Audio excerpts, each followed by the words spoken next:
नमस्कार दोस्तों, स्वागत है आपका हिंदी ग्लोबल न्यूज़ में। तो दोस्तों, आपने कुछ दिन पहले न्यूज़ में सुना होगा, जो चाइनीज़ अंडर वाटर ड्रोन्स हैं उनको इंडोनेशिया में पकड़ा गया है।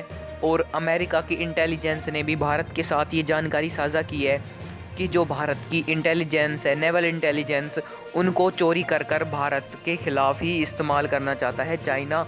और जो भारत की नेवल बोट्स लोकेशंस हैं उनका पता लगा रहा है ताकि वो भारत के खिलाफ इसका इस्तेमाल कर सके और हिंद महासागर में अपनी घुसपैठ को बढ़ा सके। लेकिन दोस्तों, अब क्वाड ग्रुप एक्टिवेट हो चुका है और दुनिया का सबसे खतरनाक एंटी सबमरीन वॉरफेयर सिस्टम भी एक्टिवेट कर दिया है, जिसका नाम है सोसस। दोस्तों, सोसस क्या है, आप सबसे पहले ये जान लीजिए और ये कैसे काम करता है। आप समझ लीजिए कि ये एक तरह से साउंड सर्विलांस सिस्टम है और इसमें होते हैं मैग्नेटिक डिटेक्टर्स और हाई सेंसर्स, जो कि सबमरीन को लगभग 300 किलोमीटर की रेंज में आने से पहले ही डिटेक्ट कर लेते हैं और सिस्टम को एक्टिवेट कर देते हैं, जिससे भारत या फिर क्वाड ग्रुप का कोई भी सदस्य उस सबमरीन को सीमा में प्रवेश करने से पहले ही या तो भगा सकता है या फिर उसे तबाह भी कर सकता है। दोस्तों, आप जो स्क्रीन पर एक मैप देख पा रहे हैं वो है मलक्का स्ट्रेट। दोस्तों, जो मलक्का स्ट्रेट है इसमें अधिकतर का व्यापार इसी मलक्का स्ट्रेट से होता है। दोस्तों, आपने कई बार सुना होगा कि अगर भारत और चीन के बीच युद्ध हुआ तो ये मलक्का स्ट्रेट एक महत्वपूर्ण भूमिका निभाएगा, क्योंकि अगर भारतीय नौसेना ने इसको ब्लॉक कर दिया तो जो चाइना की अर्थव्यवस्था है वो बिल्कुल ही ठप पड़ जाएगी। क्योंकि दोस्तों, जो चाइना की अधिकतर व्यापार सीमा है वो यहीं से होकर गुजरती है।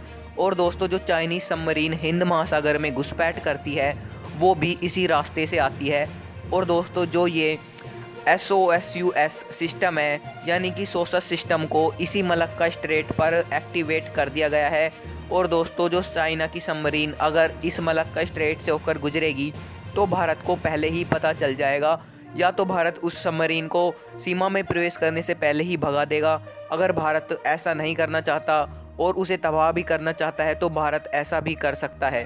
और दोस्तों, जो लोग क्वाड ग्रुप के ऊपर जो सवाल उठाते थे कि भारत को इस ग्रुप में नहीं रहना चाहिए, लेकिन दोस्तों अब उन लोगों को ये इतना तो पता चल चुका होगा कि अगर भारत खुद से इतना एडवांस सिस्टम डेवलप करता तो उसे काफ़ी साल लग जाते। लेकिन दोस्तों, अमेरिका और जापान भी इस क्वाड ग्रुप के सदस्य हैं जिन्होंने इस तकनीक को डेवलप किया है।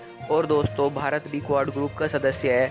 इस कारण भारत की मदद के लिए इन दोनों ने भारत के साथ ये तकनीक को साझा किया है। दोस्तों, चीन के खिलाफ क्वाड ग्रुप बहुत से कड़े कदम उठा चुका है, चाहे वो साउथ चाइना सी में नेवल एक्सरसाइज हो या फिर ऐसा डिफेंस सिस्टम तैनात करना हो।